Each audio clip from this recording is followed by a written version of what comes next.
Welcome to the February 7th edition of This Week in South Carolina in Session. I'm Gavin Jackson at the State House in Columbia. Well, today was a busy Wednesday, like all Wednesdays seem to be up here at the State House, especially when you have a 3-day work week, Tuesday, Wednesdays, and Thursdays. Guess which ones are the busiest? And today was no different, like I said. Both the House and Senate took up a variety of bills today, both on the floor and outside in committees. Over in the House committee, one committee took up a bill that would prohibit people from holding cell phones while driving. This is to combat the ongoing problem of people texting and driving and distracted driving altogether. Also, lawmakers in the Senate took up a bill, introduced a bill rather, that would require the Public Service Commission to fine railroad companies for not implementing life-saving technology known as positive train control. Also, we give you an update on the state's inconsistent flag design and where that study committee stands. And of course, at the heart of today's debate over in the House was H3529. That bill deals with prohibiting municipalities across the state from implementing plastic bag bans. Now, some people might wonder what the big deal is with that, but a lot of people, especially over in coastal communities, have banned bags due to environmental concerns, especially because sea turtles mistake these bags as jellyfish. However, they aren't the chewy delicacy that the sea turtle might think it is. It's actually a plastic bag, which can actually end up killing these sea turtles. So actually last year we spoke with a scientist down at the South Carolina Aquarium about this ongoing problem and the need that they see to help fix this problem, which they say they haven't seen any results yet from these plastic bag bans that have been in place, but they're hopeful. So let's talk to Christi Hughes really quick before we get into the other issues of the day. So if we're talking about local problems like on Folly Beach, where they recently had the ban on styrofoam and disposable single-use plastics, they did that because they were seeing these items in the environment and they were causing a local problem, and so we used information from Anecdata to support that local policy and improve the quality of life of everyone there on Folly. So to date we've had 14 sea turtles that we know of impacted by plastics, loggerheads, greens, and Kemp's ridleys. We've seen all 3 species. These are all threatened and endangered species, and they have passed a total of 106 pieces of plastic. The one turtle with the most plastic in the GI was Midway, and it was a juvenile loggerhead who, during the first week he was in our hospital, passed 59 pieces of plastic into his tank. That was a very high number of pieces, and that included pieces of sheet plastic as well as fragments of other plastics, hard plastics. No lawmakers spoke in favor of the bill, despite it passing 73-41. Many who voted against the bill were coastal representatives or had concerns over state overreach into municipal affairs. Last year, I opposed this bill along with a number of others. And what I would remind my colleagues is that a number of us campaigned for election to this honorable House on the basis of less government and less regulation.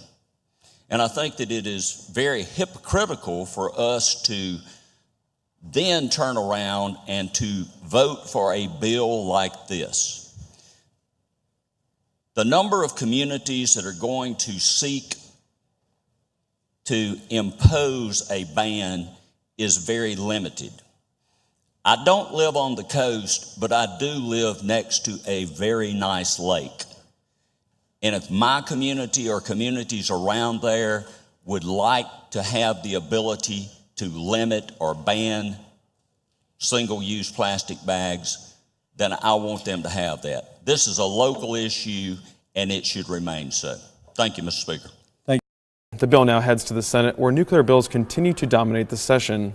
Now, South Carolina already banned texting and driving years ago. However, it's a very difficult law to enforce, according to lawmakers and law enforcement. That's why Representative Bill Taylor has introduced a bill this year that is now going through the committee process that would make it a little bit more enforceable by letting law enforcement ticket anyone when they see them holding a cell phone in their hand, even if they're not texting. It would also increase the fines, which are currently only $25 for texting and driving. Law enforcement says they've had a difficult time enforcing this law because people can give a somewhat easy alibi if an officer comes knock on their window and asks them if they were texting. You can simply say, no, I was just holding my cell phone, which is why Representative Bill Taylor wants to really crack down on this problem. Also, we heard from Department of Insurance Director Ray Farmer, who gave us a brief update about how bad drivers in the state are increasing insurance rates. Well, the fact that we're not good drivers. Unfortunately, 2016 numbers show that South Carolina leads the nation in automobile fatalities per 100 million miles driven. National Highway and Safety Administration survey also shows that we're the third worst drivers. Survey I saw with the same group yesterday says that South Carolina is 10th in the nation for distracted driving. That's 10 out of 51, states and DC. So we are addicted to these. We cannot put down a cell phone. If that phone is sitting beside you and it beeps, rings, pings, squeaks, or whatever, we're going to look at it. You take your attention away from what you're supposed to be focused on. For 5 seconds at 55 miles an hour, you've probably covered at least one football field blindfolded. Reflecting back on the comments that Representative Taylor made the other day when we were here, his comments are spot on with the enforcement piece of it. Barring a confession when you stop a motorist, you can observe motorists manipulating the phone all day long, and when you approach them and speak to them at the window, they simply provide you an alibi, and you're really stuck with the current law.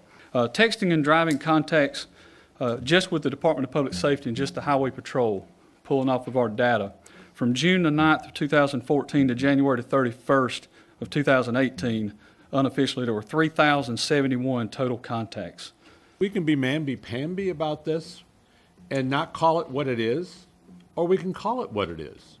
And maybe we all have to grow up and figure out that we're not snowflakes anymore, and so it's a DUI. You're driving under the influence of an electronic device. And the reason I actually used that was because I think there's 30-some years of marketing behind DUI, and it's a bad thing.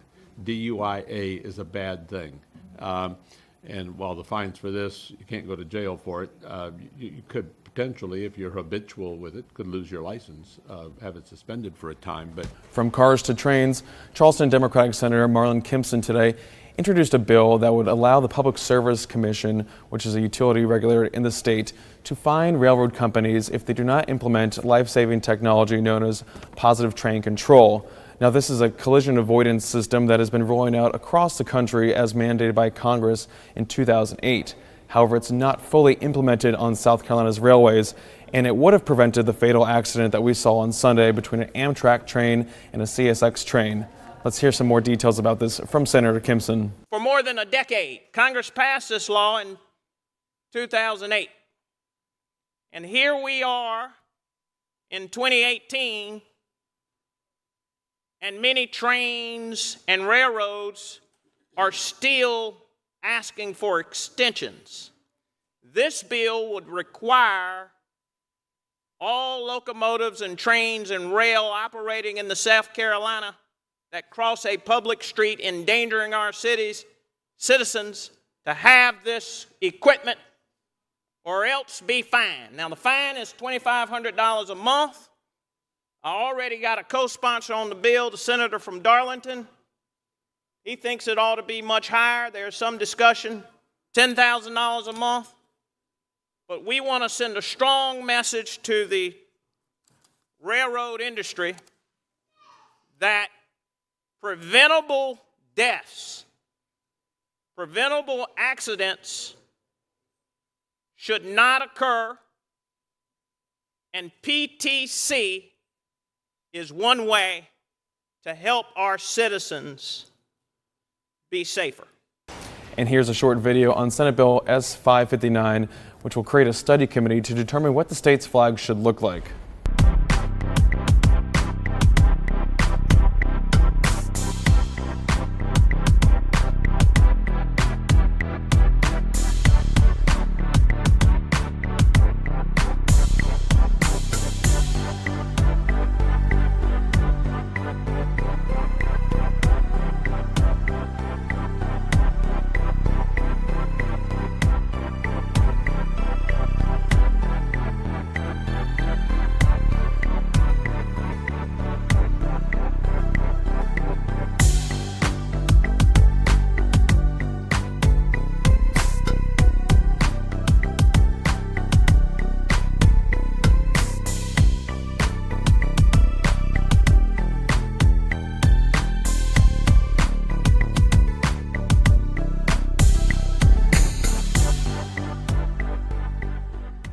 And here's a quick look at judges that were elected by a joint assembly today in the State House.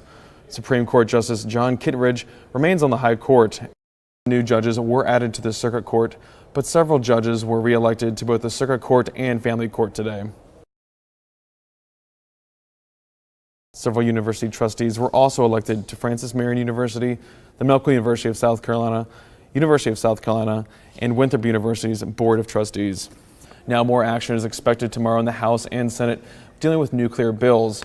The House is in at 10 a.m. and upon adjournment, the House Utility Ratepayer Protection Committee will meet to talk and receive testimony from several folks from the state electric cooperatives. Also, the Senate's going to take up S-954, which is a bill that deals with delaying any activity, any rulings on the Public Service Commission related to the Baseload Review Act. And that BLRA is a controversial law in place since 2007 that has been sending money from SC&G ratepayers to fund the failed VC Summer nuclear power plant expansion project. So a lot going on in both the House and the Senate tomorrow, but stick with SCE-TV tomorrow and throughout the rest of the 2018 legislative session as we bring you daily updates every Tuesday, Wednesday, and Thursday live at 7 p.m. on our Facebook page, our YouTube page, and my Twitter account at Gavin Jackson. You can also check out the South Carolina Daybook on scetv.org. We give you everything that's going on up here at the State House every Tuesday, Wednesday, and Thursday, and that's at scetv.org. I'm Gavin Jackson for SCE-TV at the State House.